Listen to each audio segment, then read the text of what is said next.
Greetings and welcome to the Midlife Lab. In my previous video I showed you the equipment that I had purchased to be able to do SMD rework, simple additions to my existing equipment. Now it's one thing having the equipment, it's quite another being able to use the equipment comfortably and competently. And to help myself develop the techniques for that, I decided to have a look on eBay and see what I could find to help me do that. And to that end I did searches for scrap boards, job lots and so on, even looking at complete equipment that was being sold cheap, and I managed to find myself this little collection of scrap boards for less than a fiver delivered. An absolute bargain. I had no idea what these were for or from what equipment they'd come. The one thing that I was interested in was lots of SMD components and a variety of SMD components, so it gave me a good chance to try my technique on a range of different types of component. So why did I decide to get scrap boards? Well,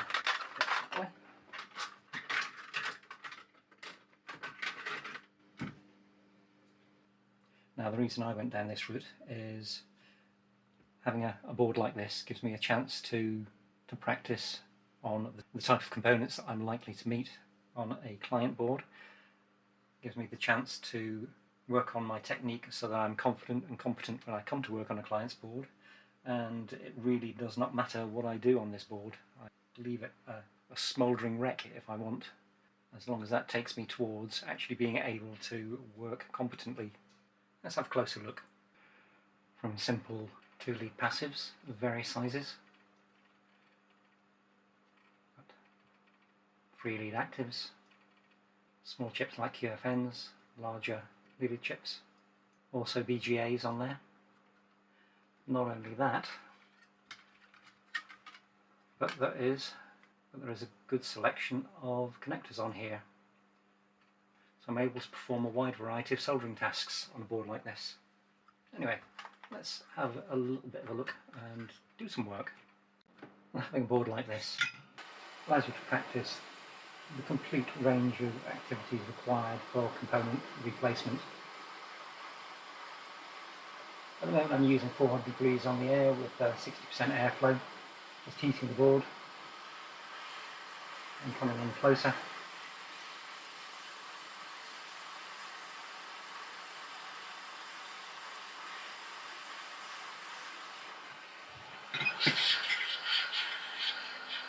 Pull the chip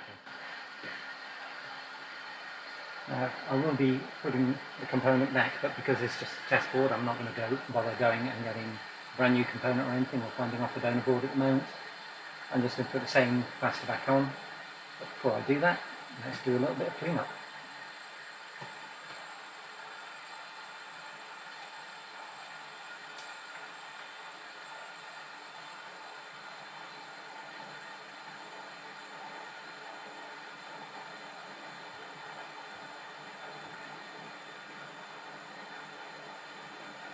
Again, this is just rolling a ball of leaded solder over the top to pull off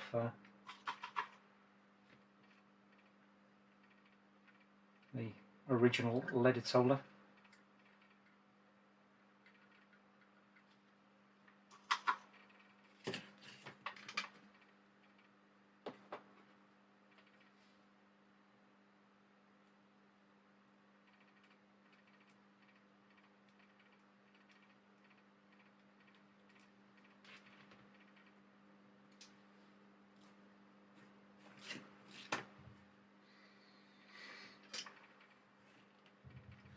Then use some wick just to clean up.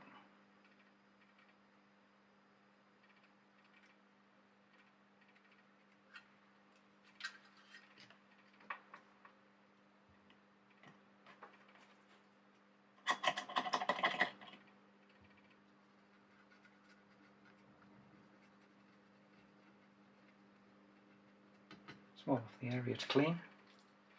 And add a little bit of solder back in there.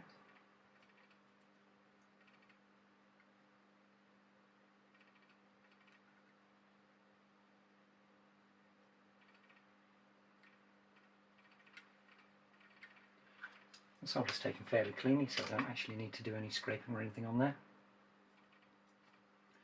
Then we'll have a little bit of flux.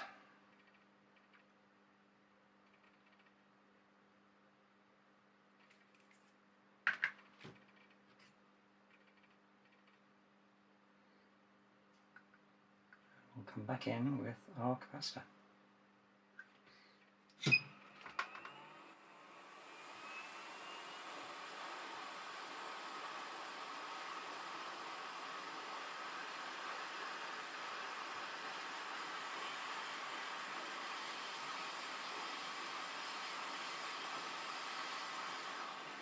The capacitor is sticking to me.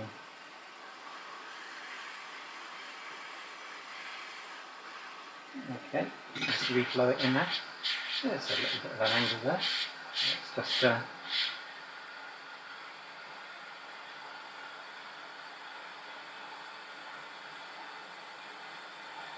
little bit of flux. Clean up the pads at either end.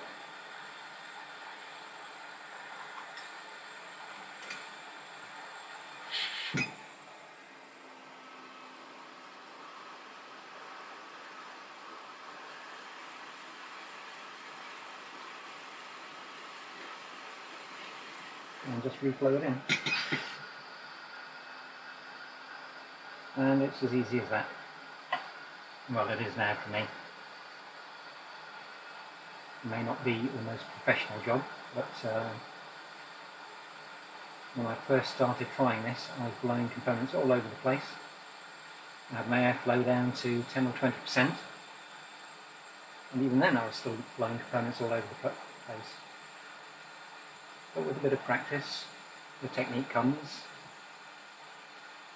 and everything comes right. As you see, I'm actually using quite a low magnification there. If I wanted to, I could have gone in quite a bit closer.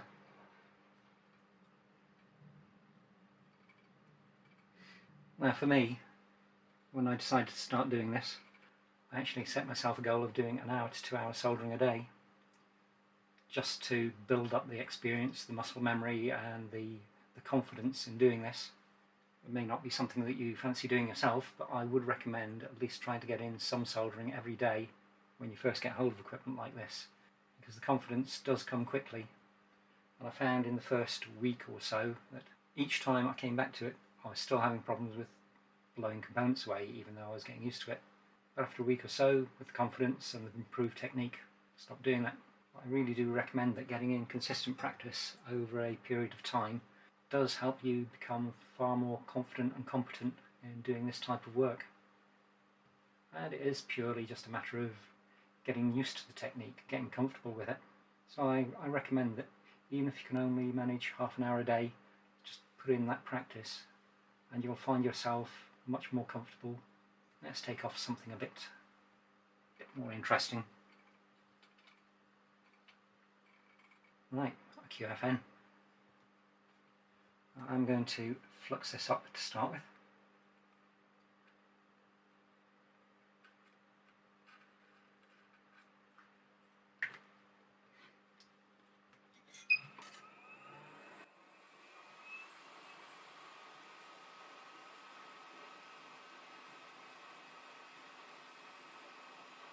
Let's keep the general area of the board.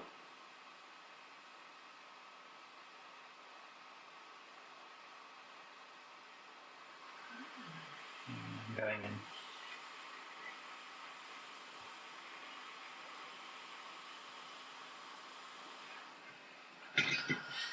And there it is, as quick and easy as that.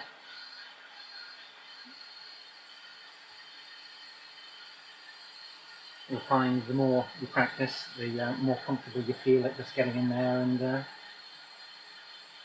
it. So let's clean off this old solder.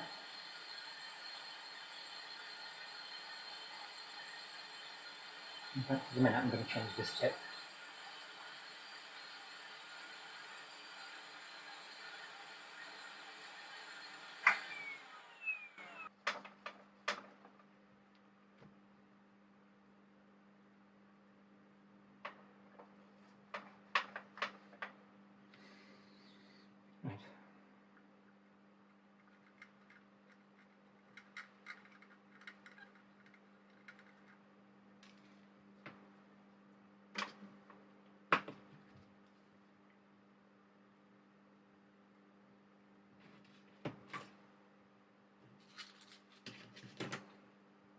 again wick it to clean it.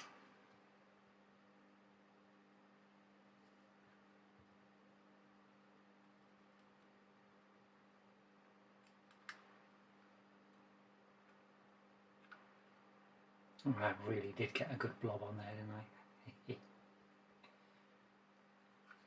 Let's just clean that bit off so I don't grab any components with it.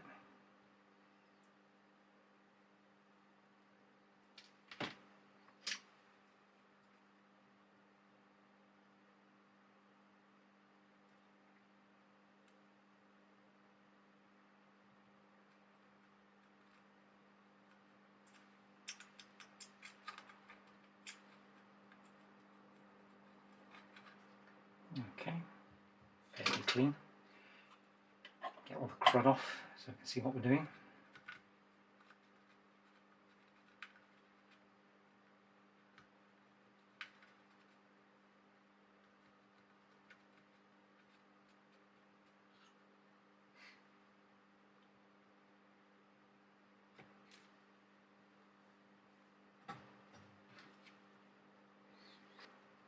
Re-tin the pads.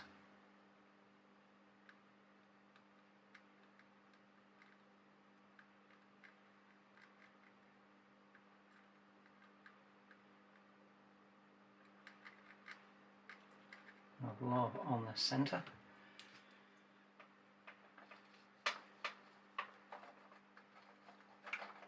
That's quite a large blob, so I'm going to suck a little of that off.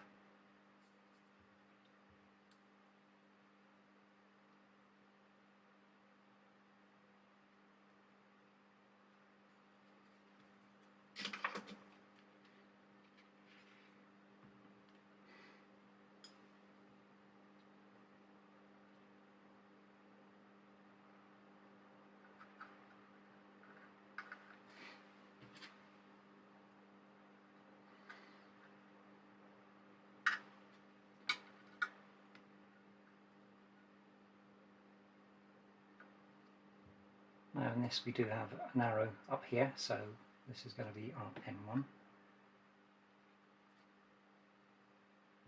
Oh, let's clean that up so we can see where we're going with that.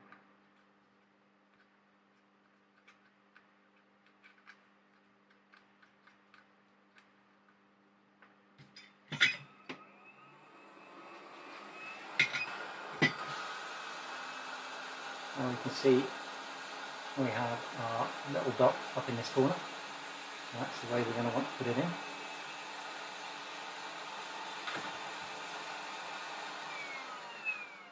Let's flux her up.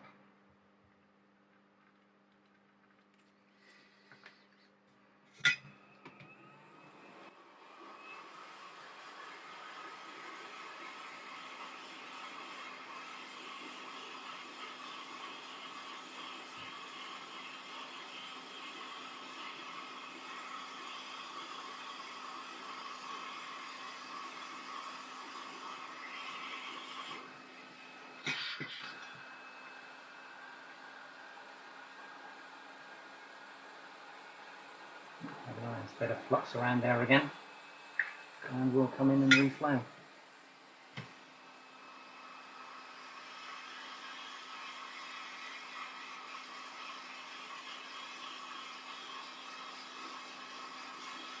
Yeah, I've got a little bit of solar squeezage out there. And I'm going to go back to the knife tip.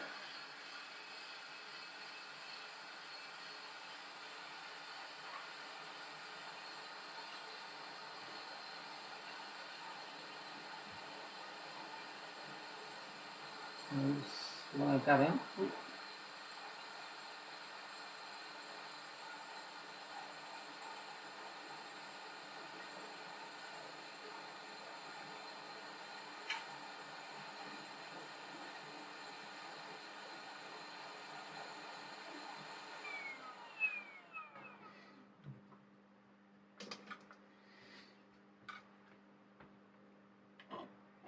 And see how we're looking.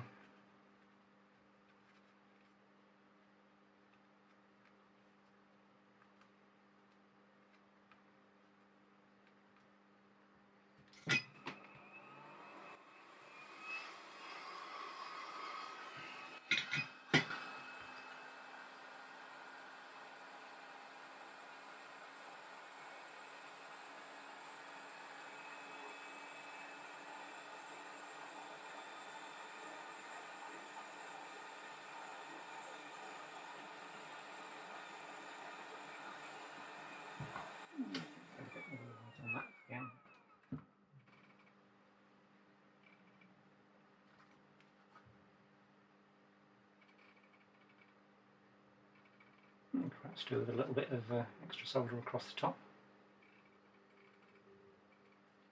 Looking all right on that side. Not looking too badly there.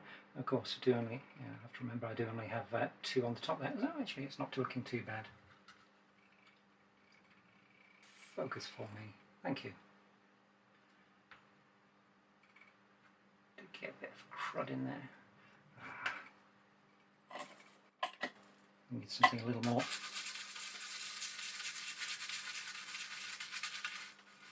Yeah, interesting. Yeah.